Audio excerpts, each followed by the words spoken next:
Praise the Lord. ദൈവത്തിന്റെ അതിപരിശുദ്ധമായ നാമം വാഴ്ത്തപ്പെടുമാറാകട്ടെ. ഫിലിപ്പിയ ലേഖനം 3:14 ഒന്നും ഞാൻ ചെയ്യുന്നു, പിമ്പിലുള്ളത് മറന്നും മുമ്പിലുള്ളതിന് ആഞ്ഞും കൊണ്ട് ക്രിസ്തുവേശുവിൽ ദൈവത്തിന്റെ പരമവിളിയുടെ വിരുദ്ധനായി ലാക്കിലേക്ക് ഓടുന്നു.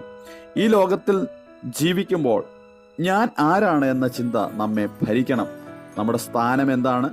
ഞാൻ കർത്താവിൻ്റെ മകൾ, എനിക്കുള്ളത് പാടുള്ളതാണോ എന്ന് നാം ചിന്തിക്കേണ്ടിയിരിക്കുന്നു. ശരിയായ ഒരു തിരഞ്ഞെടുപ്പ് ലോകത്തോടുള്ള ബന്ധത്തിൽ വിശ്വാസികൾക്ക് ആവശ്യമാണ്. വിശ്വാസിയുടെ ക്രിസ്തീയ സ്ഥാനവുമായി ഇടപെടുവാൻ ലോകമനുഷ്യരെ അനുവദിക്കരുത്. ലോകത്തിൽ നോഹയും നീതിമാനായി നിഷ്കളങ്കനായി നടന്നു.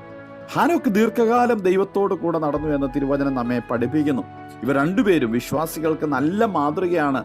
നാമും ദൈവത്തോടു കൂടെ നടക്കുമ്പോൾ മറ്റെല്ലാറ്റിൽ നിന്നും മുഴുവൻ വേർപെട്ട ഒരു ജീവിതം നയിക്കുവാൻ നമുക്കിടയായിത്തീരും. നമുക്കൊരു പരമവിളിയുണ്ട്.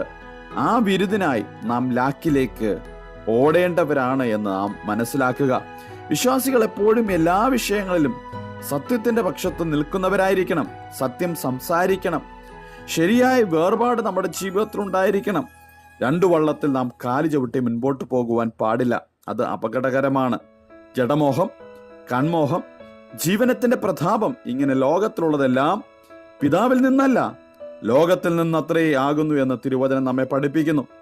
ഒരുവരുടെ ജീവിതത്തിൽ വരുന്ന എല്ലാ വിഷയങ്ങളിലും ഈ മൂന്ന് കാര്യങ്ങൾ ബന്ധപ്പെട്ടിരിക്കുന്നു. ആകയാൽ വിശ്വാസികൾ ആയിരിക്കുന്ന നാം ഓരോരുത്തരും വളരെ ശ്രദ്ധയോടെ നമ്മുടെ ജീവിത വിശുദ്ധി കാത്തു സൂക്ഷിച്ച് ദൈവത്തിന്റെ പരമവിളിയുടെ വിരുദുണ്ട്, അതിനുവേണ്ടി ലാക്കിലേക്ക് നമുക്ക് ഓടാം. മറ്റുള്ളവയെല്ലാം മറക്കാം. ലോകത്തിലുള്ളതിനെയും സ്നേഹിക്കാതെ ദൈവസ്നേഹത്തിൽ മുൻപോട്ട് പോകുവാൻ ഈ പ്രഭാതത്തിൽ കർത്താവ് നമ്മെ എല്ലാവരെയും സഹായിക്കട്ടെ. Have A blessed day. God bless you all.